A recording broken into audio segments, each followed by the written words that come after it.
मन की चंचलता कैसे दूर हो, इस विषय में हम आज बात करेंगे। मन ने यह समझ रखा है कि मन को कब्जे में करना बहुत आवश्यक है। मन नहीं लगा तो कुछ नहीं हुआ। राम करने और राम राम करने से क्या फ़ायदा यदि मन आपके बस में नहीं हो।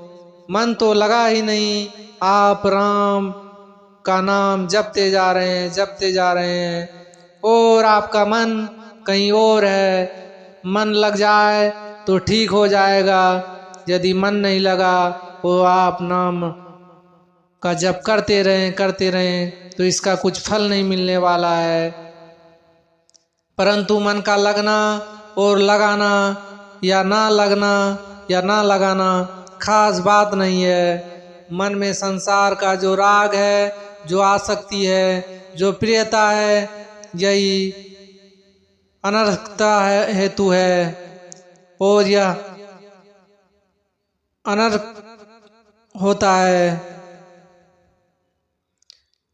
मन लग भी जाएगा तो सिद्धियों की प्राप्ति हो जाएगी, विशेषता आ जाएगी, परंतु जब तक संसार में आसक्ति है आपका कल्याण नहीं होगा और आपका मन भजन में, नाम जप में कभी नहीं लगेगा।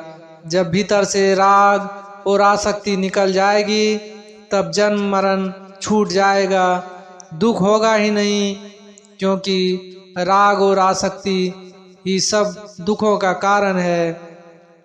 यही दो पदार्थ हैं जो सभी दुखों का कारण है।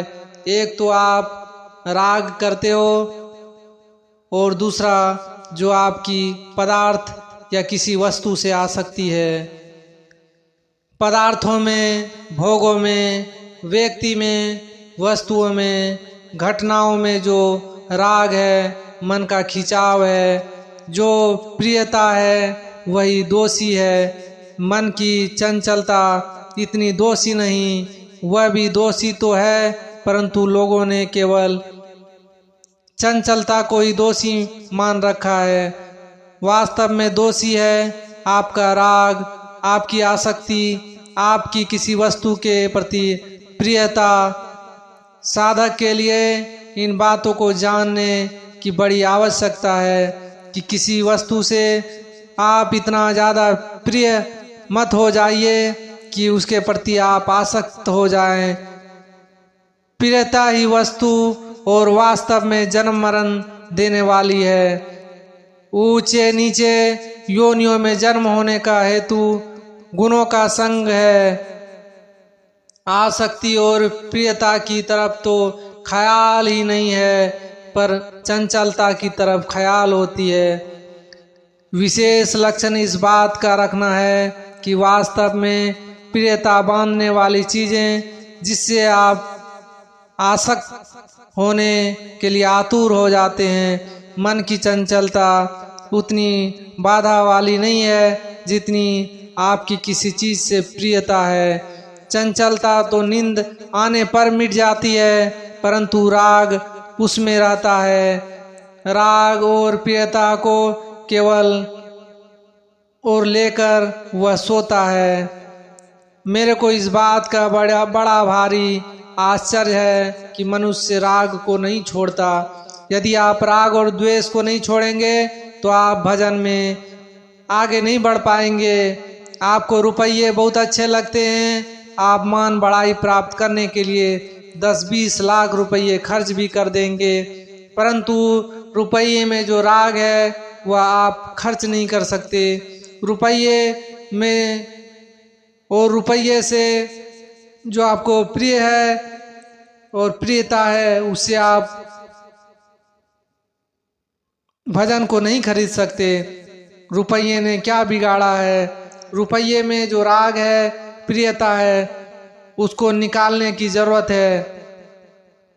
इस तरह लोगों का ध्यान ही नहीं है, लक्ष्य नहीं है, इसलिए आप इस पर ध्यान दें।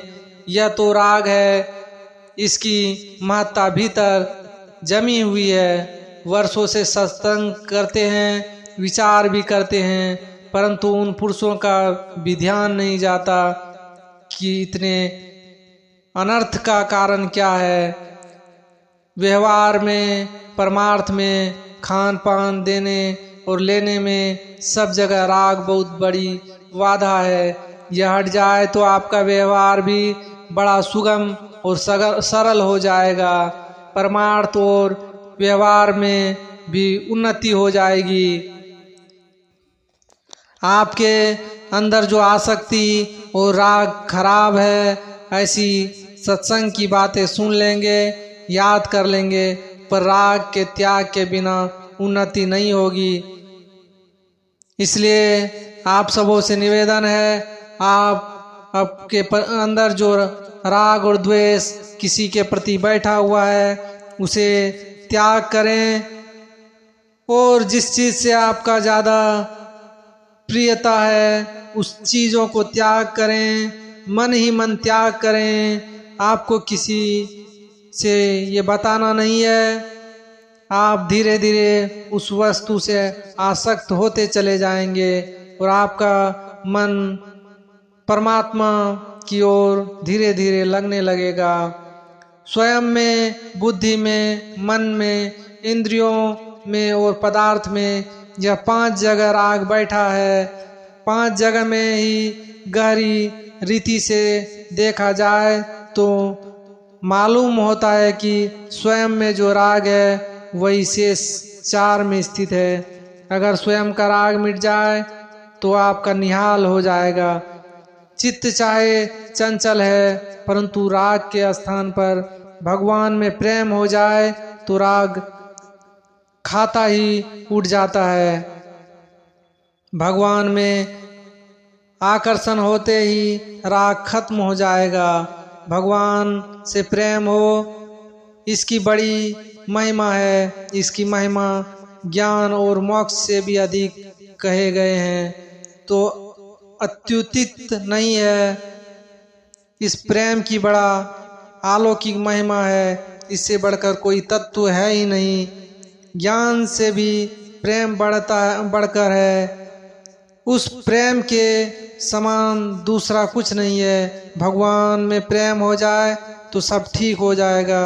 इसलिए आप अपने राग और द्वेष को छोड़कर भगवान में प्रेम करने की कोशिश करें।